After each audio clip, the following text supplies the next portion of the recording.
Nun nunganak dina ati, nu jinem na angen-angen, nyainyana Gusti nu Maha Suci, Gusti nu Maha Kawasa, nu ngawasa hurip jeung hirup, nu ngawasa eueuh jeung aya.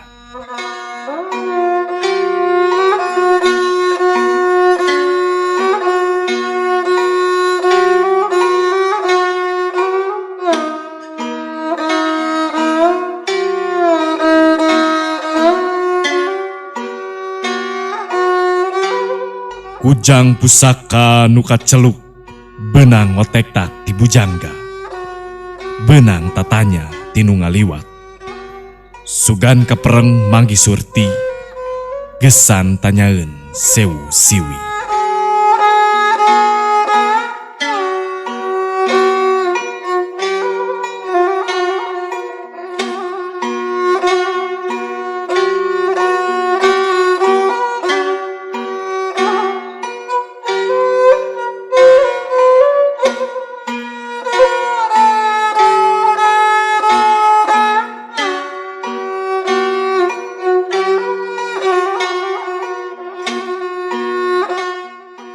Run turun jati rahayu, beral datang bancaran bagja, nyanggakeun kujang raga sukma, urang Sunda.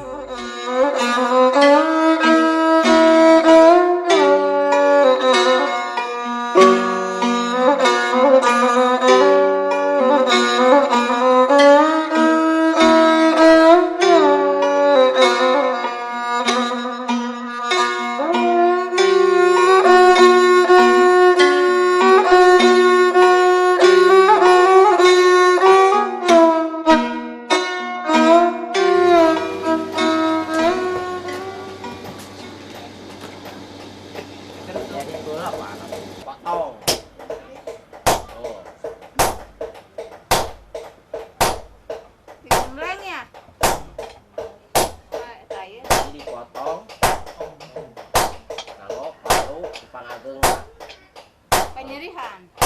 Penyerihan.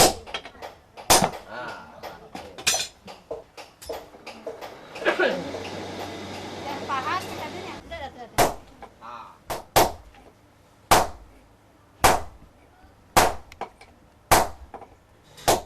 Apalagi dilihat dari segi kesejarahannya,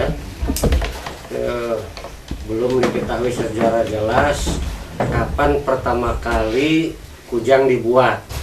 Ya, jadi dari kesejarahannya kapan pertama kali secara tepatnya kujang dibuat itu belum diketahui secara pasti.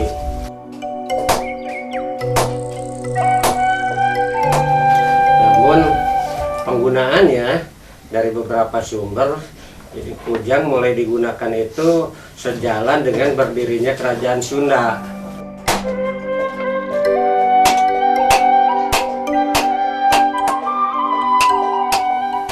Tapi pada tahap awal tidak sekaligus kujang itu dijadikan sebagai senjata pusaka, tapi hanya digunakan sebagai peralatan pertanian.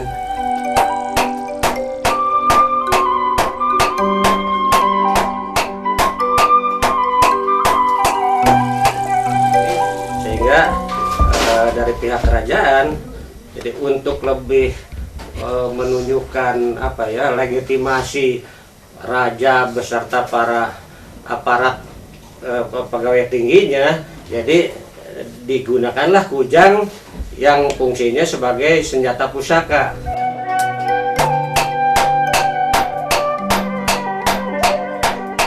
Kujang merupakan identitas masyarakat Sunda. Dimanapun kujang berada, disitulah orang Sunda menampilkan eksistensinya.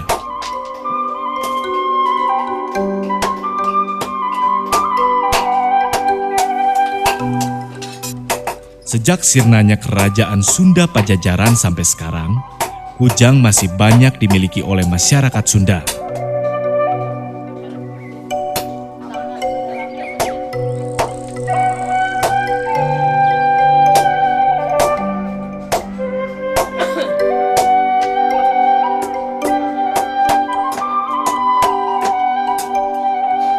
bagian-bagian dari kujang. Nah, dulu ini bagian punggung, ini disebutnya perut atau beteng. Di bagian punggung itu ada eluk atau siih, kemudian lubang-lubangnya disebut mata, dan ini bergigi. Ini karena sudah aus, ini bergigi. Ujung perutnya itu disebut pamor. Bagian yang runcing, yang tajam dari perutnya itu ada pamor. Nah, kemudian, yang disebut tonggong ini, yang ini meskipun sebenarnya secara keseluruhan, tapi karena di sini ada mata, ada gerigi, gitu kan, sehingga dari sini ke sini disebut tonggong. Kemudian ini yang sebelah ini disebutnya tadah. Ini paksi yang berupa ada cincin dari biasanya, atau kalau yang pemiliknya orang pejabat tinggi, raja, dengan emas atau permata bahkan. Ini biasanya juga ditutup dengan logam mulia, disebut selut. Dan ini baru disebut landean atau tangkai kujang.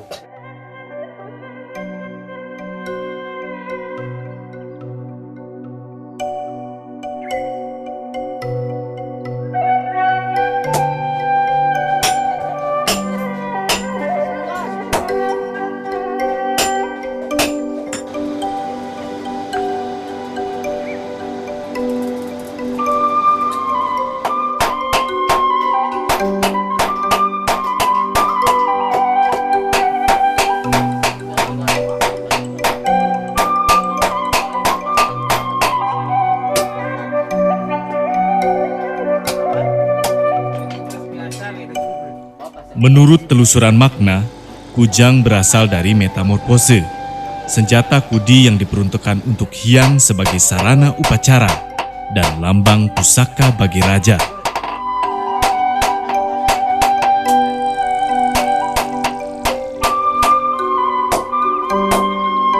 Di bagian punggung itu ada lubang. Lubang itu jumlahnya antara 1 dengan 9, paling banyak 9. Nah, lubang ini itu setelah kujang digunakan sebagai senjata pusaka, sebagai senjata sebagai aksesoris para pejabat kerajaan dan aparat pejabat tingginya. Jadi banyaknya lubang itu menunjukkan tingkatan status sosial dari pemiliknya. Lobana mata anu aya dina besi kujang henteu sarua, aya nu 3, aya nu 5. Cena dina kujang pakaian para bupati mah matana teh lobana 5 jeung 7 mata. Jadi kalau para bupati mah 5 atau 7 matana. Terus bolong gimana itu. Oh, betul.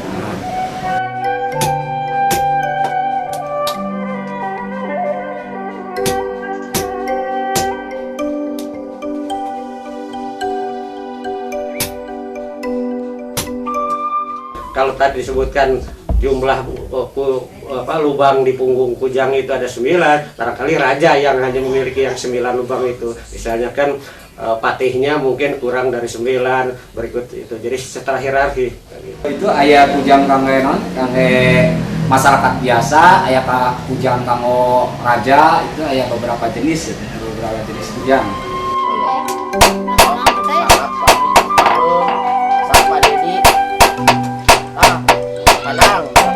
Yang digunakan untuk kujang sebagai perkakas, saya menduga kujang yang tidak berlubang, karena ada sebutan kujang yang tidak memiliki lubang itu disebutnya kujang buta, kan gitu.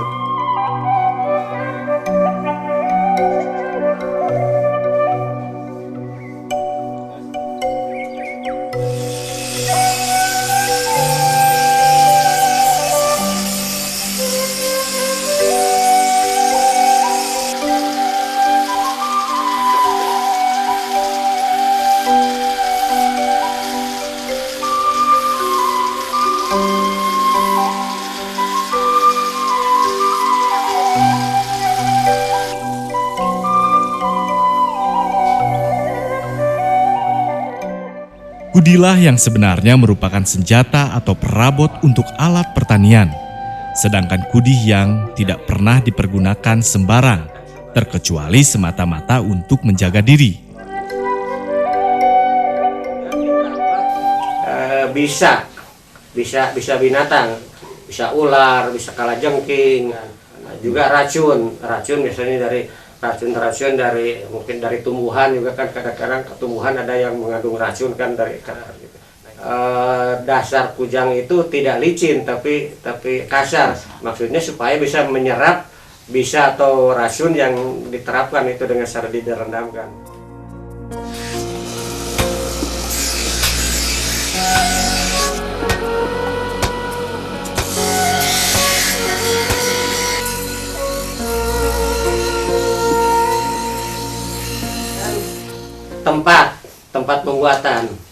Tempat pembuatan juga tidak sembarangan kan, gitu. Jadi si guru tupa itu, jadi kalau istilah sekarang, istilah umumnya mungkin pandai ya gitu. Jadi harus ada memiliki tempat khusus untuk pembuatan kujang. Tempat itu Panupaan kalau tidak salah.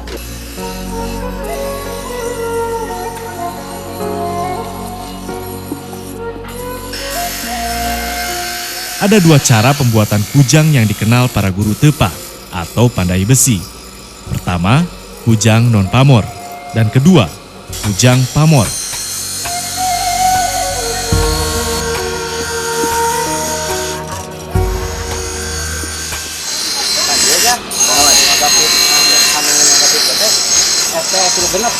bahan kanal, bahan lunak gitu lah. Oh, kami tanah bumi. Nah, iya upami ieu per. Nah, tangke ieu mah kamu mah handle upami pada bahan ieu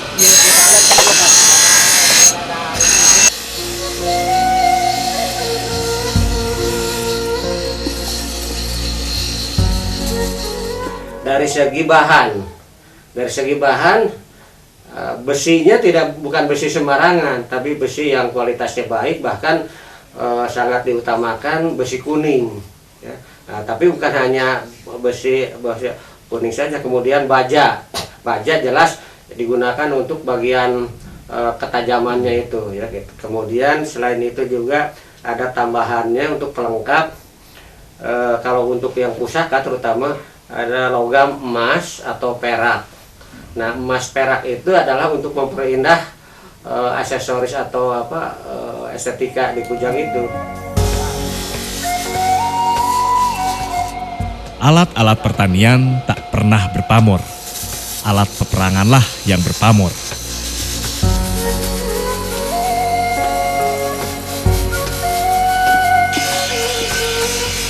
Pembuatan kujang pamor tidaklah rumit. Prosesnya sama seperti membuat pisau atau golok. Perbedaannya hanya terletak pada bentuknya saja.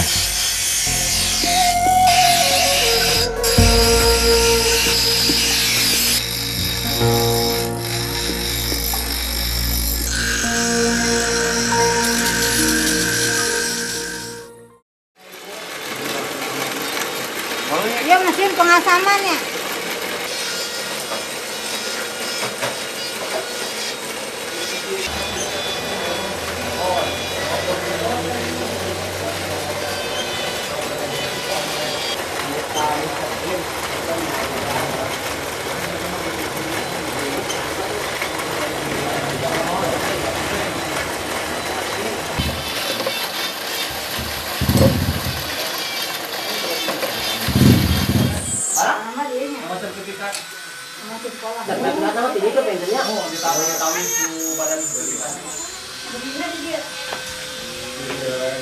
Ya mah anu atos tah ieu teh acan.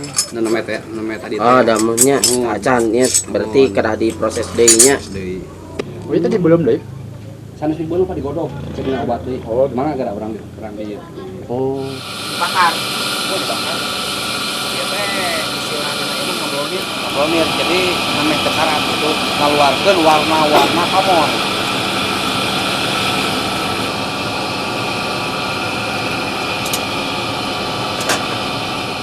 Simat terkikis ieu mari kan ieu obat kimia di pasien stainless anu teu tiasa Sayurnya. mohon anu tahan Tidak makan karena adanya stainlessnya. obat Oh, itu tuh stainlessnya. stainless tuh keluarkan warna pamor pan tadi mah semua bodas Mobilnya. Iya mah semua ada merah-merahnya Pak ya. natrium nitrit bu natrium natrium nitrit, natrium nitrat, nitratnya. ya caustic soda atau soda api lah pengirimannya mas. Itu temperaturnya sekitar di pasien 80 dugi ka 130 derajat. Ieu mah ngaluarkeun pamorupeuh. Sahai oke.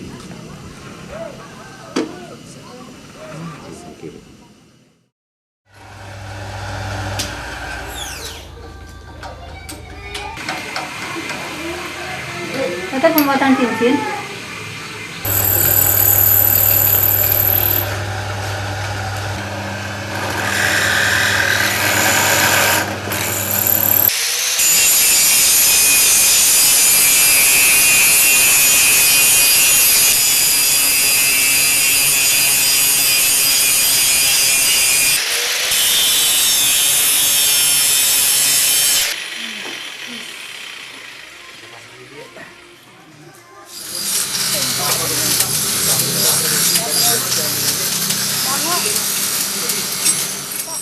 Untuk tangkai pada tahap awal itu biasanya dicari dari akar kayu.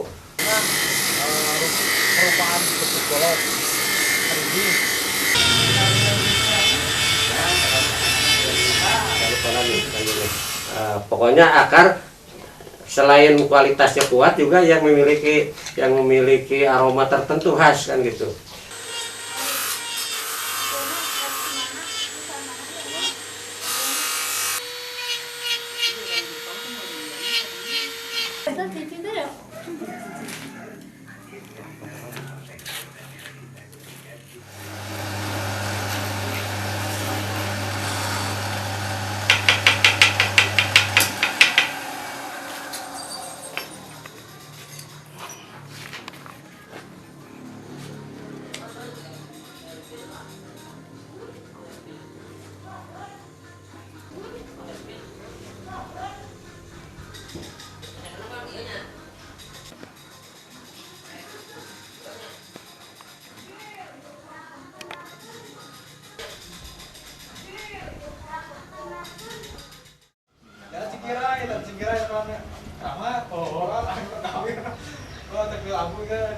Ada berapa macam itu?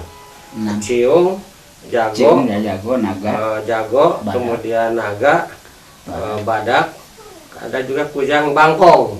Nah itu lebih tambun. Itu saya menduga kujang bangkong, kujang badak itu ya, dijadikan kujang sebagai perkakas pertanian kan gitu. Karena kalau terlalu kecil ramping kan kurang sesuai. Oh itu kujang kuntul. Kuntul itu agak lebih panjang sehingga bagian ke tadi ujungnya itu seperti patuk burung kuntul itu. Nah itu dari segi jenisnya.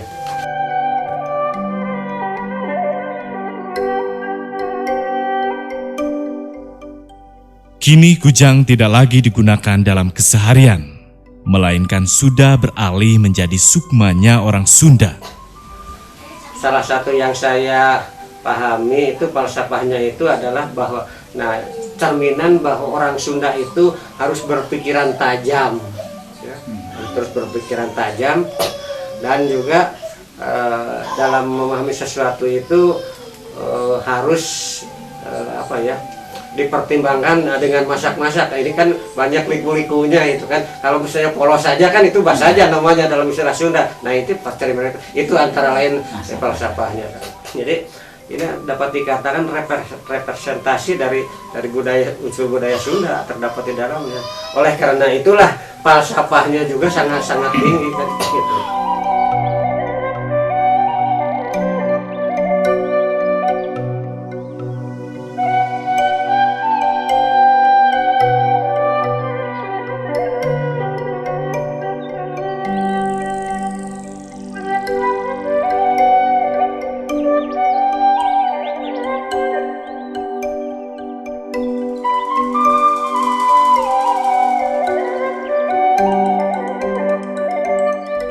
Wujud fisik menjadi barang pusaka. Wujud rohani berubah menjadi semangat berkarya dan membangun.